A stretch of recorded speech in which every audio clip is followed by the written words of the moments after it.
see a lot of people discouraging the protest that is lined up for the next home game at Stamford Bridge.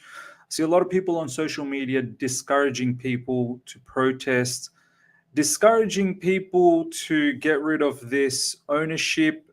I don't understand why, because if that's the mentality that some of us have, then forget it. We deserve all the crap that's coming our way, 100%.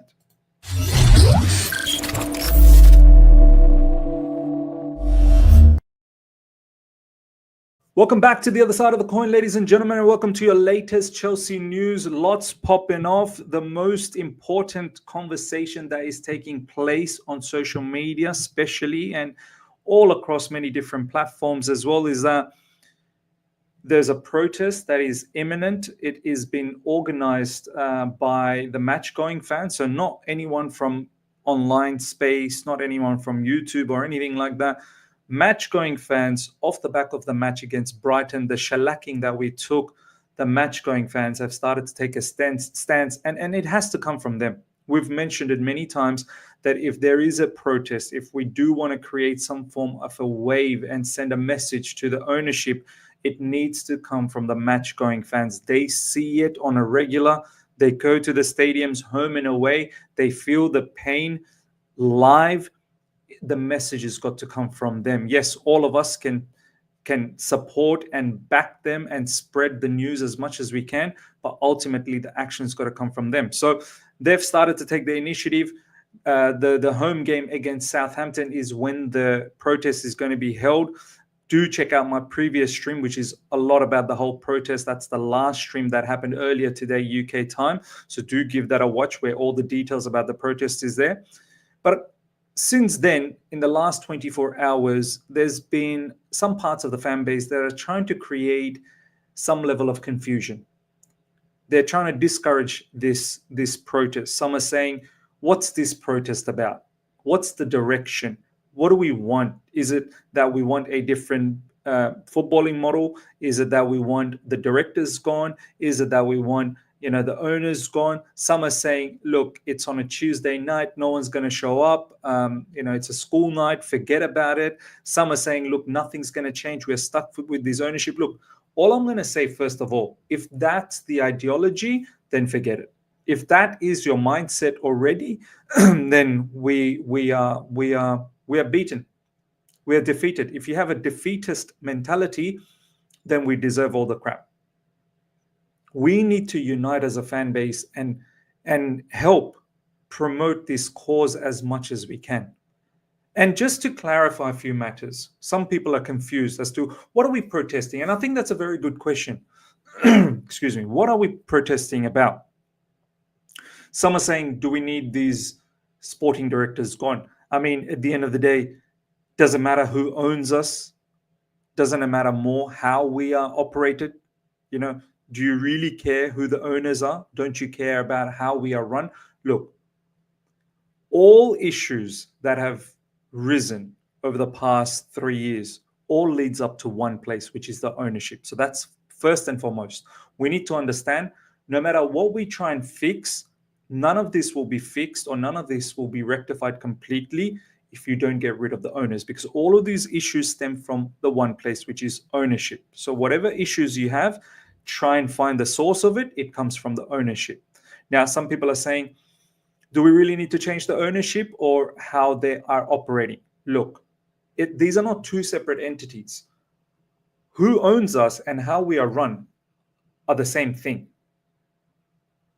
If we still keep the same ownership, believe me, they're not going to change the model. We are not owned by individuals or family business. We are owned by organizations. People need to clock this. People keep thinking Todd Bowley and Iqbali own Chelsea Football Club. They don't. Iqbali is an employee of Clearlake Capital. He's probably a director over there. I need to check the company structure. But he's not the one that owns Chelsea Football Club. He's the face of Clearlake Capital. Clearlake Capital is an organization. They're an investment firm. They're an investment firm that holds billions of money under their asset portfolio, and Chelsea Football Club is a small percentage of that. I think their asset portfolio is some stupid amount, and Chelsea's worth about 4 billion in that portfolio, which is approximately about 3% or 4%, less than 5% of their portfolio. Similarly with Todd Bowley. Todd Bowley is not the owner. Todd Bowley is a face, is an employee of Eldritch. Check it out. Check out the whole company structure. Eldritch is the one that owns us. So we're owned by organizations. And the biggest objective for all of these organizations is return on investments. They couldn't care less about win, lose, or draw. This is why we've heard from our owners, well, the faces, Iqbali, that this is why they admire the Brighton model so much. It doesn't matter for Brighton win, lose, or draw, ladies and gentlemen. They have a healthy profit, they've got a healthy balance sheet, and that is the exact thing they want to run at Chelsea Football Club at a bigger level. So we have to understand these owners, they're not going to change their model because it's against their policy. It's against their policy. They're not going to all of a sudden say, okay, let's bring in some experienced players. Let's pay them some good money. No, they're in for this model, which is young players, cheap transfer fee, cheap wages, develop them, build up their capital net worth, and then maybe down the track sell them. They're not here to create a team to be competitive and win trophies. It's not within their objectives to do that because that's not guaranteed. Winning trophies, being competitive is not guaranteed. Just because you spend money, it's not guaranteed. Have a look at Man United. They've spent money. It's not guaranteed. They're not in the business of taking risk. They're in the business of mitigating risk. Now, have a look at this. We've got a lot to talk about today, ladies and gentlemen. Strap yourselves in. Honestly, strap yourselves in. Get yourself popcorn. Get a nice drink. There's a lot that we need to cover. Check this out. This was said back in 2022. Thank you to PYS for bringing this up again. A lot of us know about this, but it's good to reiterate. Chelsea was not terribly well managed on the football, sporting or promotional side. We hired a coach from Brighton and we think they are one of the best run teams in the Premier League.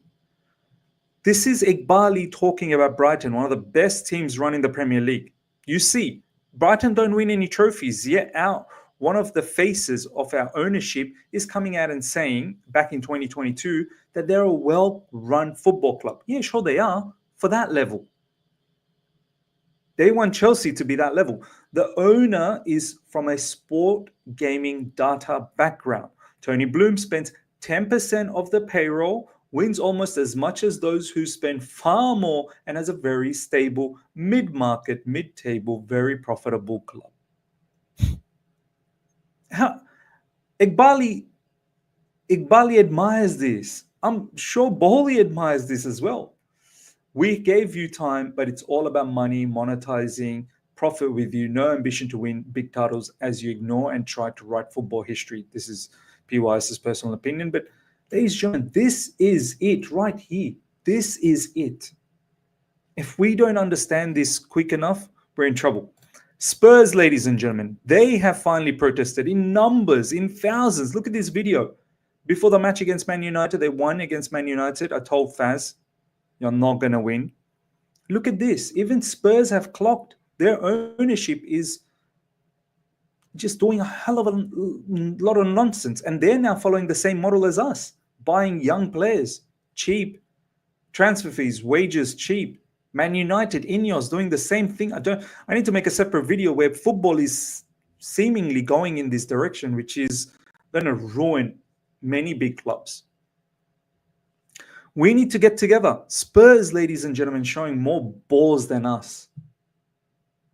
I know it's taken them a while, but we don't need to wait. Well, we've waited long enough. We've waited 3 years. We've waited long enough. We need to do this.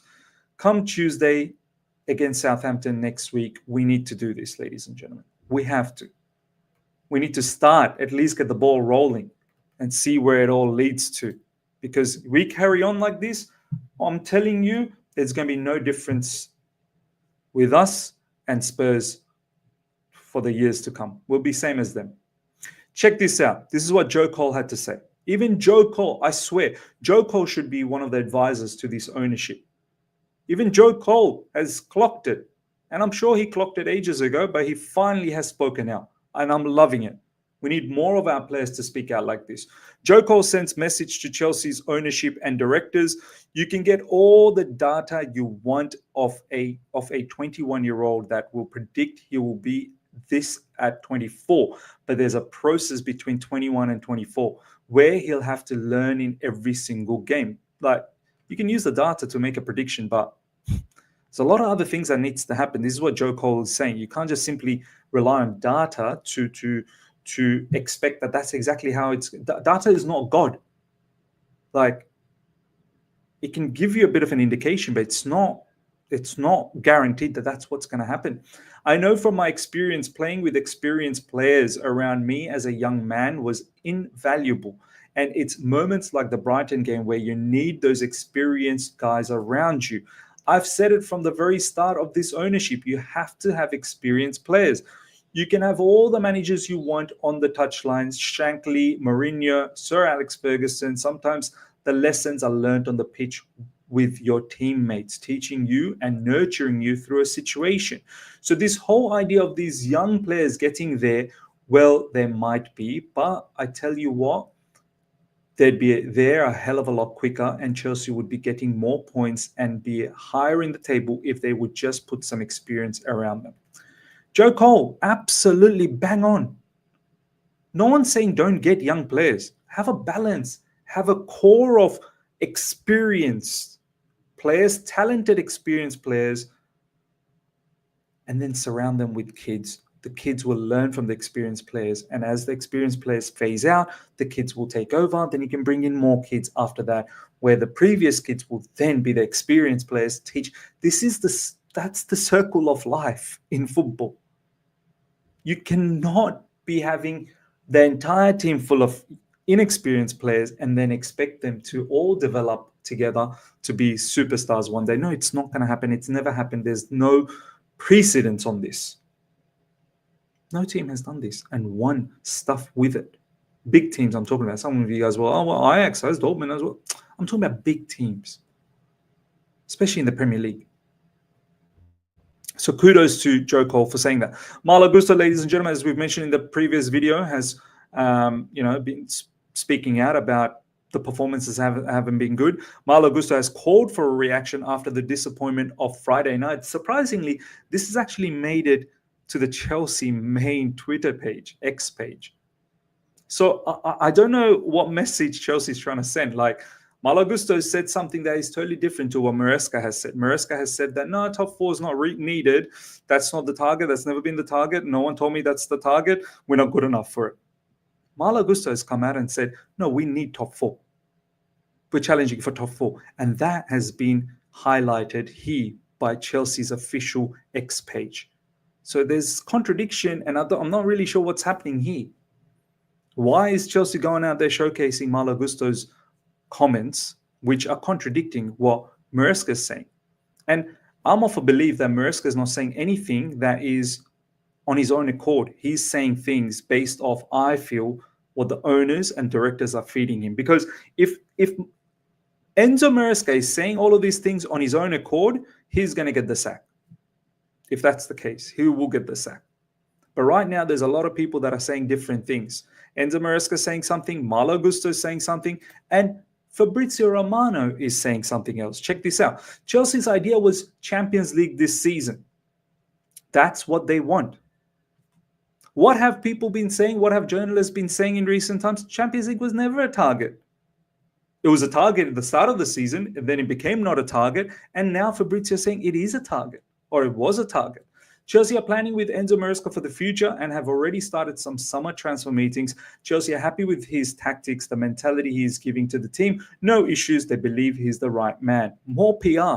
I'm convinced Fabrizio Romano, I'm convinced he gets paid for putting these sort of tweets out there, X posts out there. He gets paid for sure. I feel it's my opinion before he comes after me and tries to sue me for defamation. It's just my opinion, because for me, why is he going out of his way to always put on this type of news in regards to Chelsea Football Club? I'm sure Chelsea reaches out to him. I'm sure. Look, my opinion. I can't be sure. January window was not easy. Maresca is planning with the club for the summer window, talking about which positions to cover. It's going to be an important window. Every window is an important window, ladies and gentlemen. Every window, and every window we screw up, and then we go to the next window to fix up the previous window's mess. This PR is not new. This has been running for God knows how long. In terms of long-term view, Chelsea are not changing their mind on Maresca. That's what I can tell you in February. Then in football, we know how things can change in any club, country, for any manager in 5 minutes. But today, Chelsea absolutely see Maresca as the right man for present and future. PR.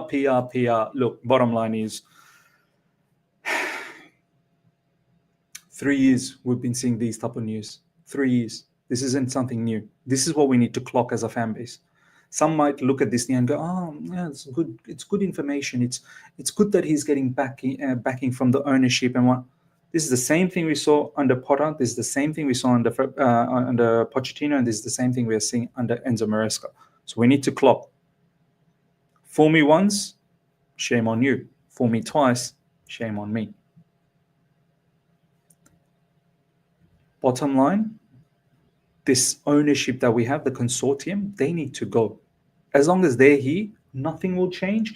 And we are going to be here again next season. I'm telling you right now, we're going to be here next season. You think in the summer, we're going to do some fantastic business, great business. No, we're not.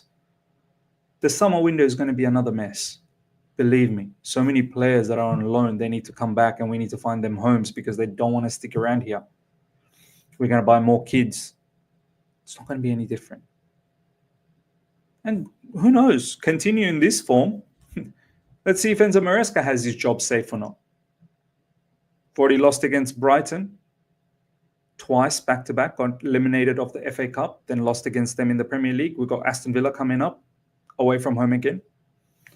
Potentially be another loss there. You think he's going to be able to carry on like this? Soon the fans will turn on him. And the issue is, he's not even the biggest problem at Chelsea Football Club. There's far bigger problems at Chelsea. So yeah, ladies and gentlemen, let me know your thoughts about everything we spoke about. Lots happening. Comment away. Give me your thoughts. Smash up the like button if you're here for the first time. Subscribe. Hit the bell notification to stay in touch with all my content. Inshallah, by God willing, we'll see you for a live stream tomorrow, early UK morning, roughly around 9:30 a.m. Until then, everyone, take care. See ya. Goodbye.